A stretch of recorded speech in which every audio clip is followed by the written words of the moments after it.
والمرسلین اما بعد فاعوذ باللہ من الشیطان الرجیم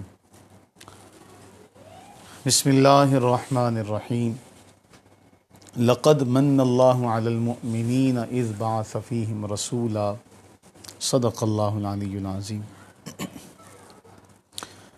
رسول اللہ صلی اللہ علیہ وآلہ وبارک وسلم اعلان نبوت فرماتے ہیں، اور اعلان نبوت فرمانے کے بعد جو اس کے مختلف فیزز ہیں دعوت کے حوالے سے، اس موضوع پر کل کی مجلس میں ہم نے کچھ باتیں پڑھی تھی۔ اب جس موقع پر یہ آیت نازل ہوئی وَأَنذِرْ عَشِيرَتَكَ الْأَقْرَبِينَ، یہ صدائے مقدس ابھی گونج ہی رہی تھی کہ اللہ رب العزت نے ایک اور فرمان نازل کیا، فَاصْدَعْ بِمَا تُؤْمَرْ وَأَعْرِضْ عَنِ الْمُشْرِكِينَ۔ اے محبوب صلی اللہ علیہ وسلم، آپ کو جو حکم دیا گیا کھول کر سنا دیں، وَأَعْرِضْ عَنِ الْمُشْرِكِينَ، اور مشرکین سے اعراض کریں، بے رخی برتیں۔ بس یہ آیات بینات کا نازل ہونا تھا کہ رسول اللہ صلی اللہ علیہ وسلم نے دعوت دین کے کام کا ہمہ جہتی سے آغاز کر دیا، بت پرستی کی سر عام مذمت شروع کی، بتوں کے پجاریوں پر ایسی تنقید کی اور حقائق اسلام کی ایسی وضاحت فرمائی اور باطل عقائد کی ایسی بیخ کنی کی کہ جس کی کوئی مثال نہیں ملتی۔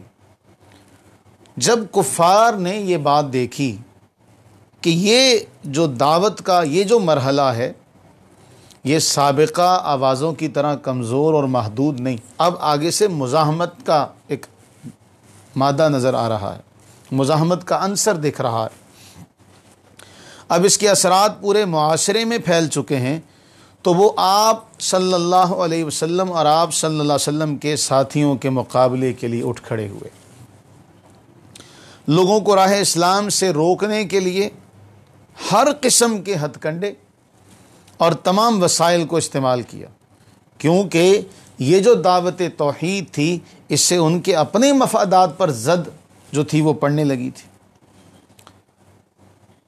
اسلام کی صدا بلند ہونے سے ان کی اپنی سیادت خطرے میں پڑ گئی تھی، اس لیے وہ اب مخالفانہ ہتھ کنڈے جو تھے ان پر اتر آئے اور ایسے حربے استعمال کیے کہ آپ اس بات سے حیران ہو جائیں گے کہ یہی لوگ تھے جو صادق و امین کہا کرتے تھے، یہی لوگ تھے جب آپ مسجد حرام میں داخل ہوئے تو یہی لوگ تھے جنہوں نے کہا امین آ گئے، امین آ گئے، امین آ گئے، یہ مسئلے کا حل کریں گے، یہی لوگ تھے۔ لیکن جب دعوت توحید ان لوگوں کو دی تو وہی لوگ سب سے بڑے مخالف بن کے آپ صلی اللہ علیہ وسلم کے سامنے کھڑے ہوئے اور ایسے ایسے حربے انہوں نے استعمال کیے۔ ہم آج اس مجلس میں ان تمام سازشوں کا احوال جاننے کی کوشش کریں گے کہ جو کفار مکہ نے اسلام کی تبلیغ کے راستے میں بنی تھی۔ پہلا حربہ جو انہوں نے استعمال کیا کہ دعوت حق کی مخالفت کی جائے، اس لیے پہلا حربہ جو تھا ان کے پاس وہ یہ انہوں نے اختیار کیا کہ وہ آپ کے چچا حضرت ابو طالب کے پاس پہنچے اور حضرت ابو طالب پر اثر انداز ہونے کی کوشش کی تاکہ وہ ان کی باتوں سے ڈر جائیں اور رسول اللہ صلی اللہ علیہ وسلم کو دعوت حق سے روک دیں یا پھر آپ کی حمایت سے دستبردار ہو جائیں۔ ان کے بڑے بڑے سردار رؤسائے مکہ رسول اللہ صلی اللہ علیہ وسلم کے عزیز از جان چچا حضرت ابو طالب کے پاس گئے، کہنے لگے آپ کا بھتیجا ہمارے معبودوں کو برا کہتا ہے، ہمارے دین کی تردید کرتا ہے، ہمیں بیوقوف بتاتا ہے، ہمارے آباء و اجداد کی بنسبت یہ بات کہتا ہے کہ وہ گمراہ تھے، آپ اسے روک لیں ورنہ ہم اس کا سخت ایکشن لیں گے، اور آپ اسے روک لیں ورنہ ہم خود میدان عمل میں نکلیں گے، ہمیں اس سے نبرد آزما ہونے دیں، آخر آپ بھی تو ہماری طرح ان کے دین کے مخالف ہیں۔ یہ انہوں نے جال پھینکا، آپ کے بجائے ہم نمٹ لیتے ہیں ان سے۔ حضرت ابو طالب نے انہیں نرمی سے تسلی دی، آسان طریقے سے مطمئن کیا، وہ لوگ مطمئن ہو کر واپس چلے گئے۔ دوسرا حربہ، پہلے حربے میں تو دباؤ ڈالنے کی کوشش کی، جب وہ ناکام ہوا اور اس کا انہیں کوئی زود افزا کوئی نتیجہ نہ نکل سکا اور انہیں کوئی نتیجہ حاصل نہ ہو سکا، تو اب انہوں نے بجائے اس بات کو سمجھنے کے، اب انہوں نے اپنا طریقہ کار جو تھا اس کو بدل دیا، اب وہ دشمنی پر اتر آئے اور دوبارہ اکٹھے ہوئے، اور حضرت ابو طالب کے پاس جا کے اب ان کا لب و لہجہ کچھ اور تھا، کہنے لگے آپ عمر میں، شرف میں ہم سے بڑے ہیں، ممتاز مقام رکھتے ہیں، ہم نے آپ سے پہلے بھی کہا تھا کہ آپ اپنے بھتیجے کو روک لیں، مگر آپ نے نہیں روکا، ہم قسم کھاتے ہیں کہ ہم اسے اس کا کام نہیں کرنے دیں گے، آپ اسے روک لیں، بصورت دیگر ہماری اور اس کی، ہماری اور آپ کی جنگ ہوگی، اتنی فیصلہ کن جنگ ہوگی کہ ایک فریق ختم ہو جائے گا۔ اس حد تک بات پہنچی۔ حضرت ابو طالب جب اس بات کو سنتے ہیں تو وقتی طور پر پریشان ہوئے کہ سارے قوم کے لوگ جو ہیں وہ اکٹھے ہو کے آ کے سب ایک ہی بار دباؤ ڈال رہے ہیں۔ اب حضرت ابو طالب نے رسول اللہ صلی اللہ علیہ وسلم کو قوم کا پیغام سنایا، فرمایا اے بھتیجے، مجھ پر اور اپنی ذات پر رحم کرو، مجھ پر اتنا بوجھ نہ ڈالو کہ میں اٹھا نہ سکوں۔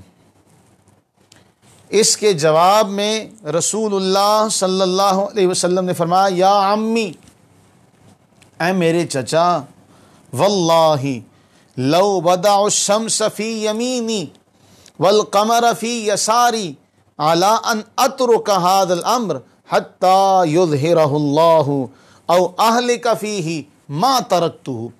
اے میرے چچا، اللہ کی قسم، یہ لوگ میرے دائیں ہاتھ پر سورج رکھ دیں، بائیں ہاتھ پر چاند لا کے رکھ دیں اور مطالبہ کریں کہ میں دین کی تبلیغ روک دوں، تب بھی میں اس دعوت حق کے دینے سے باز نہیں آؤں گا، یہاں تک کہ اللہ تعالی اس دین کو غالب فرما دے یا میں اس دنیا سے چلا جاؤں۔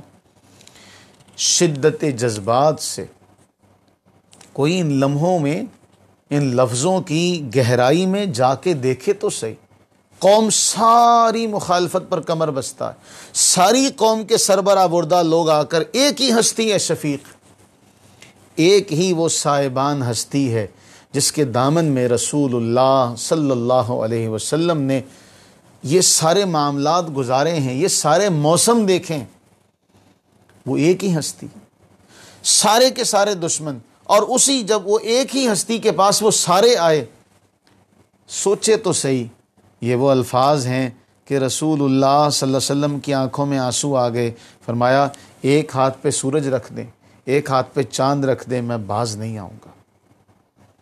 احساس تو کرے کوئی، اس دین کی آبیاری کے لیے رسول اللہ صلی اللہ علیہ وسلم نے اپنی جان جوکھم میں ڈالی، ایسی ایسی صعوبتیں برداشت کی، مشقتیں برداشت کی، تکالیف اٹھائیں، قوم کے تانے سہے، ان کی ہر قسم کی باتوں کو، کڑوی کسیلی باتوں کو سنا۔ کیوں؟ کبھی آپ نے اس بات کو سمجھنے کی، جاننے کی کوشش کی؟ نہیں کی۔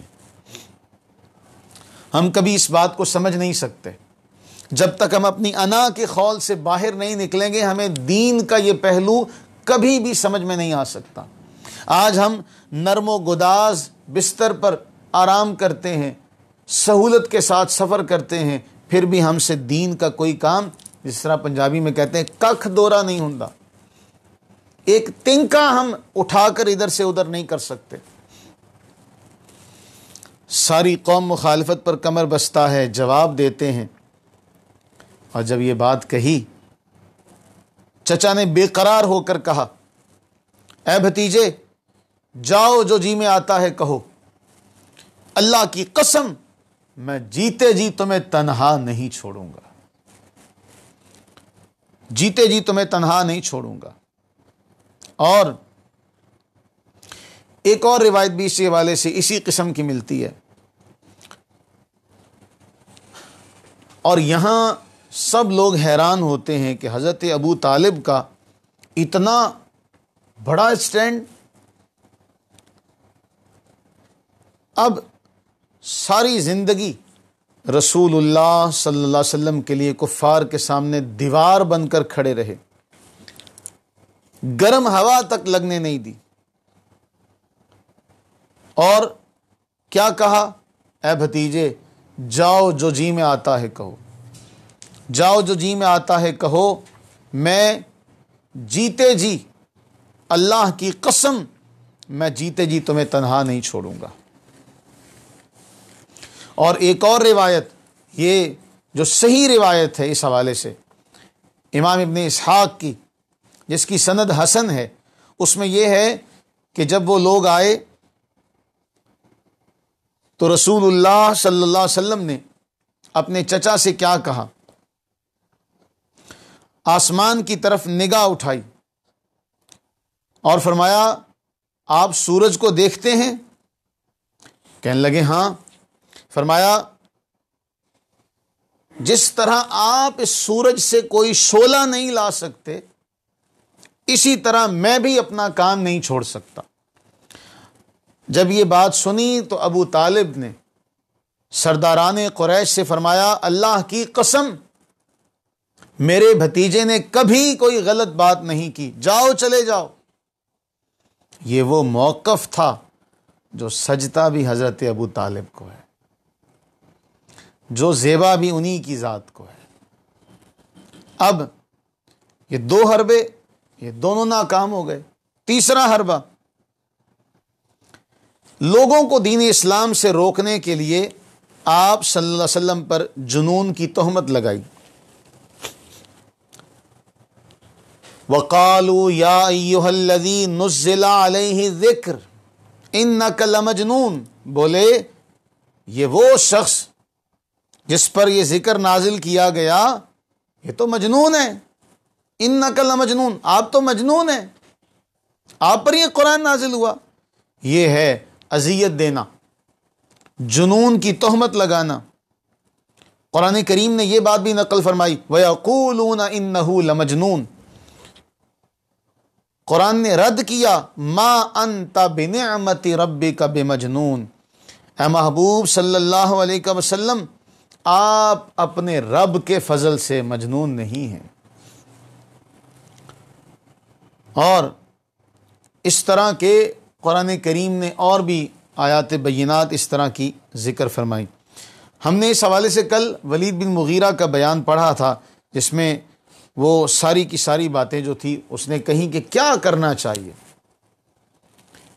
حضرت طفیل بن عمر دوسی رضی اللہ تعالیٰ عنہ کا اسلام لانے کا واقعہ اسی حقیقت کا ترجمان ہے۔ اسی حربے کے نتیجے میں جو معاملات ہوئے،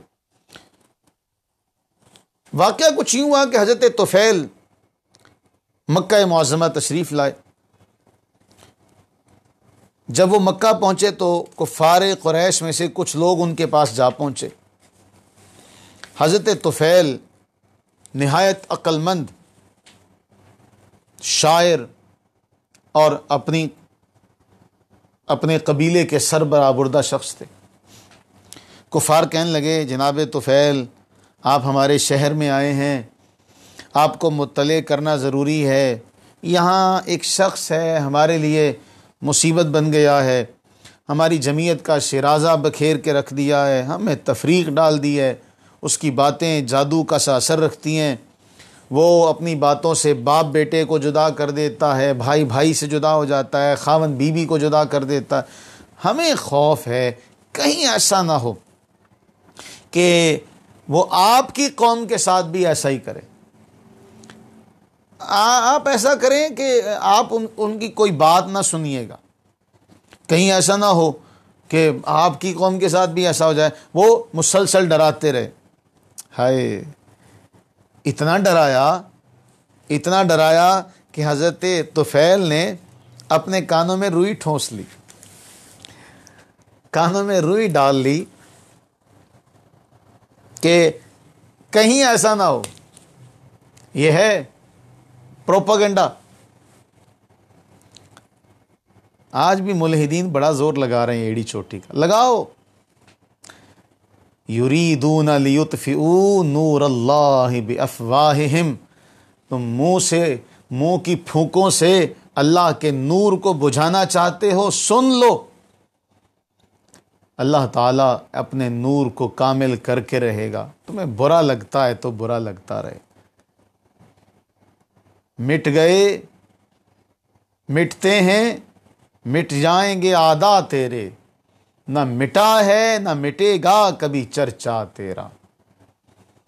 لگاؤ زور اپنا ایڑی چوٹی کا، کرو پروپیگنڈا. جتنا دباؤ گے اس سے زیادہ شدت کے ساتھ یہ ذکر پھیلتا چلا جائے گا. ہم اپنے بچوں کو، ہم اپنی نسلوں کو رسول اللہ صلی اللہ علیہ وسلم کی محبت ایسی سکھائیں گے کہ تم دنیا بھر کی طاقتیں اکٹھی کر کے ان کے دلوں سے محبت رسول نکالنا بھی چاہو تو نکال نہیں سکو گے. اس لیے ہماری گھٹی میں، ہماری گڑتی میں، مسلمانوں کی گڑتی میں محبت رسول دی جاتی ہے. یہ کبھی نکالی نہیں جا سکتی. حضرت ایسا ہی ہوا، کانوں میں روئی ٹھونس لی کہ کہیں کوئی بات جو ہے وہ میرے کانوں میں نہ پڑ جائے. اللہ کی کرنی ایسے ہوئی، جب رسول اللہ صلی اللہ علیہ وسلم کعبہ کے پاس نماز پڑھ رہے تھے، اتفاق ایسا ہوا کہ آپ صلی اللہ علیہ وسلم کی قرات کہیں سے پڑ گئی کان میں. صرف رسول اللہ صلی اللہ علیہ وسلم کی قرات سنی. نتیجہ یہ نکلا کہ نہ صرف وہ اسلام قبول کرتے ہیں بلکہ ان کی قوم کے بہت سے افراد جو تھے وہ حلقہ بگوش اسلام ہو گئے. قرآن کریم نے ان کے سارے پروپیگنڈوں کو ذکر کیا. وقال الکافرون ھذا ساحر کذاب. کافروں نے کہا یہ بہت بڑا جادوگر ہے، اور یہ جادوگر بھی جھوٹا جادوگر ہے، معاذ اللہ. ایسی باتیں. پھر کافروں نے کہا وقال الذین کفروا ان ھذا الا افک افترا واعانہ علیہ قوم آخرون. یہ سب جھوٹ ہے، اپنے پاس سے اس نے خود ہی گھڑ لیا ہے، اس کام میں دوسرے لوگوں نے بھی اس کی مدد کی ہے. کبھی کہا کہ اساطیر الاولین، گزشتہ لوگوں کی کہانیاں ہیں جو اس نے لکھوائی ہیں.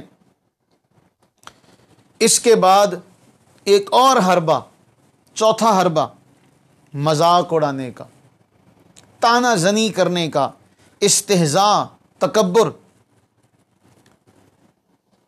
صحیح بخاری میں ہے، ایک عورت نے رسول اللہ صلی اللہ علیہ وسلم کا مذاق اڑایا.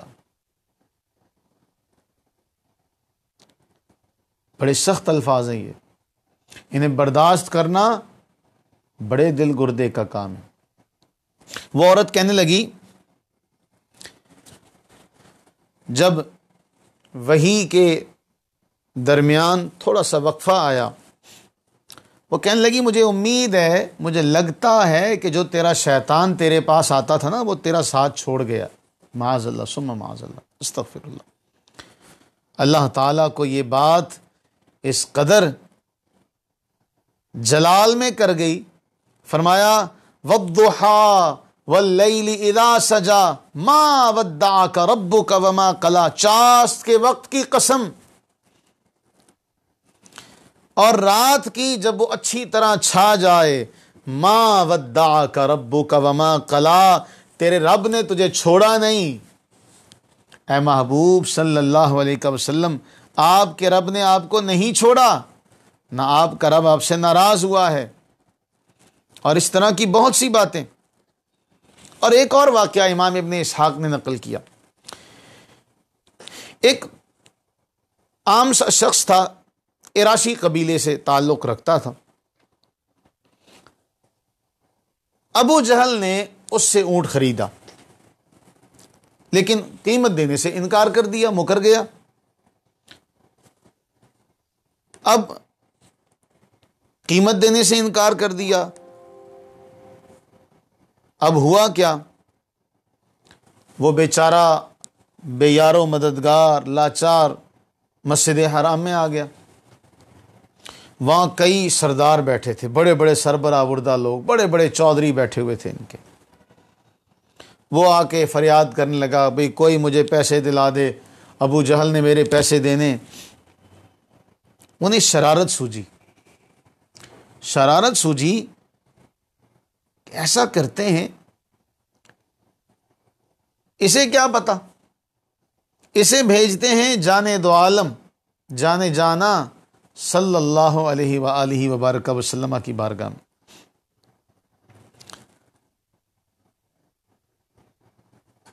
اور اشارہ کر دیا، بھائی جاؤ، بھائی وہاں چلے جاؤ، وہ بیٹھے ہیں، ان سے جا کے عرض کرو، وہ تمہاری داد رسی کریں گے۔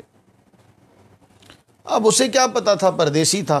وہ آ کے رسول اللہ علیہ السلام کے پاس آ گیا، اللہ کے نبی علیہ الصلوۃ والتسلیم سے اپنا دکھڑا اس نے عرض کیا، جی مجھے فلاں انہوں نے کہا ہے جی آپ کے پاس چلا جاؤں، آپ مجھے انصاف دلائیں گے، ابو جہل کا معاملہ ہے۔ انہیں تو پتہ ہے کہ ان کی آپس میں دشمنی ہے۔ جب اس نے آ کے اپنا دکھڑا سنایا، جانے دو عالم صلی اللہ علیہ وسلم فوراً کھڑے ہو گئے، فوراً کھڑے ہوئے اس کے ساتھ چل پڑے۔ کفار مکہ کو پتا تھا کہ ان کی ابو جہل سے دشمنی کو ڈھکی چھپی نہیں، شدید دشمنی۔ اب لگے گا تماشا، آپس میں کہنے لگے اب بنے گی بات، اب ان کے درمیان کوئی پھڈا ہوگا۔ ایک مخبر کو بھیج دیا کہ جاؤ جا کے دیکھو نا کیا کھچڑی بنتی ہے، کیا معاملہ ہے، جاؤ دیکھو جا کے بنتا کیا ہے، ہمیں خبر دینا۔ یہاں رسول اللہ صلی اللہ علیہ وسلم اس سائل کو لیتے ہیں اور ابو جہل کے ہاں چلے گئے، آواز دی۔ اس نے پوچھا کون؟ رسول اللہ صلی اللہ علیہ وسلم نے پروقار انداز میں اپنا نام نامی اسم گرامی لیا۔ اس نام سے، اس زبان سے جب نام نکلے گا، اس کی ہیبت کا اندازہ لگانا ہو۔ رسول اللہ صلی اللہ علیہ وسلم ایک درخت کے نیچے لیٹ کے آرام کر رہے ہیں، سارے ساتھی جو ہیں، صحابہ جو ہیں، سائے کے نیچے سب لیٹے ہوئے، آپ ایک طرف لیٹے۔ ایک بندہ آ جاتا ہے، تلوار لے کے کہتا ہے میں یمنعک منی، کون بچائے گا آپ کو مجھ سے؟ رسول اللہ صلی اللہ علیہ وسلم کی زبان سے صرف اتنا نکلتا ہے، اللہ۔ یہ لفظ کتنی تاثیر رکھتا ہے، یہ کتنی ہیبت رکھتا ہے، کس قدر اس کا جلال ہے۔ یہ لفظ رسول اللہ صلی اللہ علیہ وسلم کی زبان سے ادا ہونے کی دیر تھی، تلوار ہاتھ سے گر جاتی ہے، چھوٹ گئی۔ رسول اللہ صلی اللہ علیہ وسلم تلوار اٹھا لی، تجھے کون بچائے گا؟ ہائے ہائے، سوچو تو صحیح ذرا۔ یہاں بھی آواز دیتے ہیں، اور جب وہ پوچھتا ہے کون، پروقار انداز میں صرف اپنا نام لیا۔ خدا جانے کیا تاثیر تھی، کیا اثر تھی، کیا اثر تھا اس میں۔ اصحاب سیر نے لکھا ابو جہل کا رنگ اڑا ہوا، چہرے پر ہوائیاں اڑ رہی، فوراً باہر آیا۔ رسول اللہ صلی اللہ علیہ وسلم حکم فرماتے ہیں اس شخص کا حق ادا کرو، کوئی دوسری بات نہیں سنی اس نے.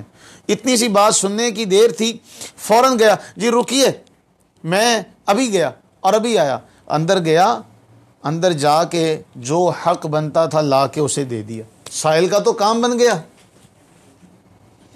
سائل کا تو کام بن گیا, وہ دعائیں دیتا چلا گیا. اب اس غریب کو کیا پتا کہ کیا کام ہوا ہے پیچھے, کہ کیا معاملہ ہوا, کیا ماجرا ہے. اب یہ بات یہاں تو وہ سارے میلہ دیکھنے کے لیے بیٹھے ہوئے تھے, سارے اکٹھے تھے. اب وہ مخبر بھی آ گیا, وہاں تو بات ہی الٹی ہو گئی. وہ تو چپ چاپ گیا اور پیسے نکال کے لا کے دے دیے, بات ہی نہیں کی. اس کی تو اپنی حالت بری ہو رہی تھی, اس کی تو اپنی حالت پتلی ہو گئی تھی.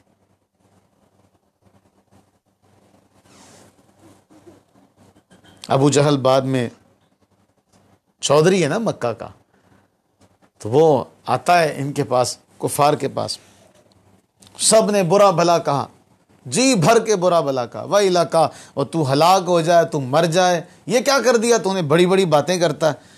وہ کہنے لگا تم سب کا ستیہ ناس ہو, تم سارے مر جاؤ, مجھ سے تو پوچھ لو کہ میرے ساتھ کیا گزری. اللہ کی قسم, وہ جیسے ہی میرے گھر آئے اور میں ان کی آواز ہی میں نے سنی, میرا تو گیا, میں تو اس قدر مرعوب ہو گیا. اب میں جب باہر نکلا تو میں نے دیکھا کہ ان کے پیچھے اتنا بڑا اونٹ, اتنا بڑا سر, اتنی موٹی گردن اور اتنے بڑے خوفناک دانت. میں نے آج تک ایسا اونٹ نہیں دیکھا تھا.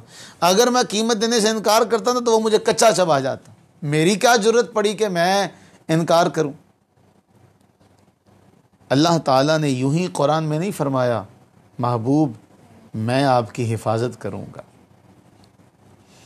میں آپ کی حفاظت کروں گا, ان لوگوں سے میں آپ کو بچاؤں گا. اور یہ اس طرح کا واقعہ پیر کرم شاہ الازہری علیہ الرحمہ نے ضیاء النبی میں ایک اور نقل کیا. ابو جہل بیٹھا ہے اپنے ساتھیوں میں, قسم اٹھا لیتا ہے, کہنے لگا میں قسم کھاتا ہوں, میں کل ایک بھاری پتھر لے کے تو میں رسول اللہ صلی اللہ علیہ وسلم کا سر کو چل دوں گا, معاذ اللہ ثم معاذ اللہ, العیاذ باللہ. دوسرے دن ایسا ہی ہوا, بڑا سا پتھر لیا, حرم میں بیٹھ گیا, جانے دو عالم صلی اللہ علیہ وسلم کا انتظار کرنے لگا. سید الورا میں قاضی عبد الدائم دائم نے بھی لکھا, رسول اللہ صلی اللہ علیہ وسلم حسب معمول تشریف لائے, نماز میں مصروف ہو گئے. جب آپ سجدے میں گئے, ابو جہل پتھر اٹھا کر آپ کی طرف بڑھا, جب قریب پہنچا تو یکا یک بھاگ اٹھا. شدت خوف سے ہاتھ پتھر پر جم کر رہ گیا. حرم میں کافی لوگ موجود تھے, سب نے جب دڑکی دیکھی, ابو جہل کا دوڑنا دیکھا, بھاگنا دیکھا, سب اس کے گرد اکٹھے ہو گئے. کیا ہوا؟ ابو جہل نے کانپتے ہانپتے بتایا, میں قریب پہنچا تو میں نے دیکھا کیا ہیبت ناک اونٹ, موٹے سر والا, لمبی گردن والا, بڑے دانتوں والا, وہ تو میری طرف بڑھ رہا تھا.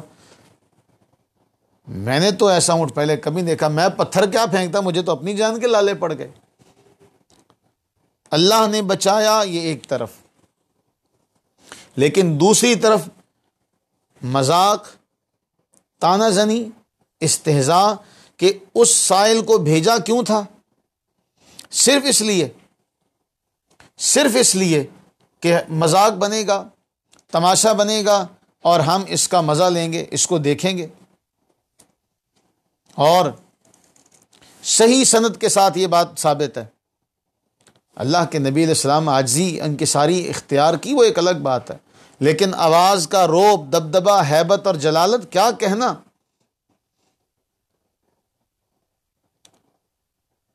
حتیم میں بیٹھے ہیں قریشی سردار, آپس میں بیٹھے دین کے بارے میں گفتگو ہو رہی ہے. رسول اللہ صلی اللہ علیہ وسلم ان کے پاس سے گزرے تو وہ باتوں باتوں میں طنز کرنے لگے. جب وہ طنز کیا نا تو اللہ کے نبی علیہ السلام نے فرمایا, یا معشر قریش, قریشیو, اما والذی نفسی بیدہ لقد جئتکم بالذبح, میں اس ذات کی قسم جس کے ہاتھ میں میری جان ہے، میں تمہارے پاس ذبح کا حکم لے کے آیا ہوں۔ یہ سننا تھا کہ وہ خوف زدہ ہو گئے۔ وہ جو بڑی بڑی گیدڑ بھبکیاں تھیں نا، وہ ساری کی ساری ہوا ہو گئی۔ بڑی بڑی باتیں جو چھوڑتے تھے، خوف زدہ ہو گئے۔ نہیں، آپ ایسے ہیں، آپ ایسے ہیں، آپ تو ہمارے بھائی ہیں، آپ کو یہ باتیں زیبا نہیں ہیں۔ تو اس قسم کی باتیں وہ کیا کرتے تھے۔ اللہ نے قرآن میں واضح طور پہ جواب دیا، انا کفیناک المستہزئین، محبوب ہم کافی ہیں آپ کو، استہزاء کرنے والوں کے مقابلے میں ہم کافی ہیں۔ تو اس طرح کے حربے انہوں نے اختیار کیے۔ پھر پانچواں حربہ، تشویش میں ڈالنا، لوگوں کو پریشان کرنا۔ کیسے؟ ایک دوسرے کو آمادہ کرتے تھے اس بات پہ، جب قرآن پڑھا جائے تو ان کی خواہش کوشش یہ تھی کہ جب قرآن پڑھیں تو زور زور سے چیخیں مارو، چلاؤ، تاکہ قرآن سنا ہی نہ جا سکے۔ کوئی روشن دماغ، پاکیزہ دل والا شخص کہیں متاثر نہ ہو جائے کوئی۔ اللہ نے اس کو بھی قرآن میں ذکر کیا، وَقَالَ الَّذِينَ كَفَرُوا لَا تَسْمَعُوا لِهَذَا الْقُرْآنِ، کافروں نے کہا قرآن کو مت سنو، قرآن کی قرات کے دوران شور شرابہ کرو، شاید تم اس طرح غالب آ جاؤ۔ یہ بھی ان کی ایک سازش تھی۔ پھر چھٹا حربہ، طرح طرح کے معجزات، اوٹ پٹانگ قسم کے معجزات، مافوق البشر جو باتیں ہیں ان کا مطالبہ۔ کبھی وہ کہتے مالی ھذا الرسول یاکل الطعام ویمشی فی الاسواق، یہ رسول کھاتا بھی ہے، بازاروں میں بھی چلتا ہے، اس کی طرف فرشتہ کیوں نہ نازل کیا گیا، وہ اس کے ساتھ ڈرانے والا ہوتا۔ اس طرح کی باتیں کہ بھئی ایسا کیوں ہوا، ایسا کیوں ہو گیا۔ ان سب باتوں کا مقصد صرف یہ تھا، ان کا مقصد حق کی تلاش نہیں تھی، ان کا مقصد یہ تھا کہ بس کسی نہ کسی طریقے سے لوگوں کو دین سے دور کیا جا سکے، اور اس کے لیے انہوں نے ہر ممکن کوشش کی۔ بھئی فرشتہ کیوں نہ آیا، انسان کیوں اتارا گیا، انسان پر یہ کلام کیوں نازل کیا گیا، پھر یہ قرآن عربی میں کیوں ہے بھئی؟ قرآن نے اس کا جواب دیا، بھئی لوگ عربی دان، تو قرآن عجمی زبان میں اترتا، تو پھر تم یہ کہتے بھئی لوگوں کی زبان عربی ہے، اس کتاب کی زبان عجمی ہے۔ یعنی ان کا مقصد کچھ نہیں تھا سوائے اس کے کہ تنگ کیا جائے۔ اب جب ان سب باتوں سے کچھ نہ بات بنی، پھر سودے بازی پر اتر آئے، پیشکش کی، ایسا کریں بھئی اے محمد صلی اللہ علیہ حبیبہ دائما ابدا، سودے بازی کر لیتے ہیں، آپ اپنے راستے پہ چلیں، ہم اپنے راستے پہ چلتے ہیں، آپ ہمارے معبودوں کو کچھ نہ کہیں، ہم آپ کے رب کو کچھ نہیں کہتے، ایک دن آپ ہمارے معبودوں کو مان لیجئے گا، ایک دن ہم مان لیں گے۔ دین اسلام میں اس طرح کی دو رنگی نہیں چلتی۔ قل یا ایھا الکافرون لا اعبد ما تعبدون ولا انتم عابدون ما اعبد ولا انا عابد ما عبدتم ولا انتم عابدون ما اعبد لکم دینکم ولی دین۔ فرمایا اے کافرو، اعلان کر دیا گیا، محبوب اعلان کر دیں، فرما دیجیے اے کافرو، میں اس کی عبادت نہیں کرتا جس کی تم کرتے ہو، اور نہ تم اس کی عبادت کرنے والے ہو جس کی عبادت میں کرتا ہوں، اور نہ میں اس کی عبادت کرنے والا ہوں جس کی تم عبادت کرتے ہو، اور نہ تم اس کی عبادت کرنے والے ہو جس کی عبادت میں کرتا ہوں۔ تمہارے لیے تمہارا دین، میرے لیے میرا دین۔ یہ فضول قسم کی سودے بازی اور بھاؤ تاؤ کا قصہ ہی تمام ہو گیا، اس پر بھی بات نہ بنی۔ گالی گلوچ پر اتر آئے۔ اللہ کے نبی علیہ الصلوۃ والتسلیم نے فرمایا تھا منافق کی 4 نشانیاں ہیں، جب بولے گا اذا حدث، جب بولے گا جھوٹ بولے گا، وَإِذَا وَعَدَ، جب وعدہ کرے گا وعدہ خلافی کرے گا، وَإِذَا اؤْتُمِنَ جب اس کے پاس امانت رکھواؤ گے خیانت کرے گا، وَإِذَا خَاصَمَ فَجَرَ جب جھگڑا ہو جائے گا تو گالم گلوچ پر اتر آئے گا۔ اور ایسا ہی کیا انہوں نے بھی، گالی گلوچ پر اتر آئے، اس قسم کی باتیں انہوں نے کی۔ اور پھر یہ بھی حتبہ جب ناکام ہو گیا تو یہودیوں سے کچھ رابطے قائم کر لیے، یہودیوں سے کچھ سوال کیے، بھی تم بتاؤ ہم کیا پوچھیں۔ اب وہاں سے چلے گئے، یہ جو قرآن کریم میں سوال کیے گئے اصحاب کہف کے بارے میں، ذوالقرنین کے بارے میں، روح کے بارے میں، یہ ان سے پوچھ کے آئے تھے، اور ان سوالات کے جوابات بھی صحیح دے دیے گئے انہیں۔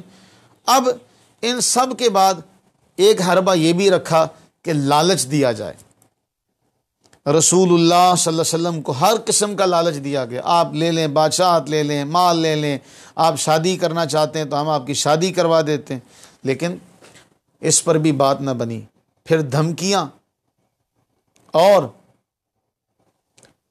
سب سے بڑا ہتھیار جو ان کے پاس تھا، انہوں نے پھر تشدد کا راستہ اختیار کیا، اور تشدد کے اس راستے میں وہ جو کمزور مسلمان تھے انہیں ظلم و ستم کا نشانہ بنایا گیا، لیکن وہ راہ استقامت پر ایسے ڈٹے رہے کہ ان کے پائے استقامت میں لغزش نہ آئی، ذرا سی بھی لغزش نہیں آئی۔ اور پھر اسی لیے کہا گیا یہ شہادت گہے الفت میں قدم رکھنا ہے، لوگ آسان سمجھتے ہیں مسلمان ہونا۔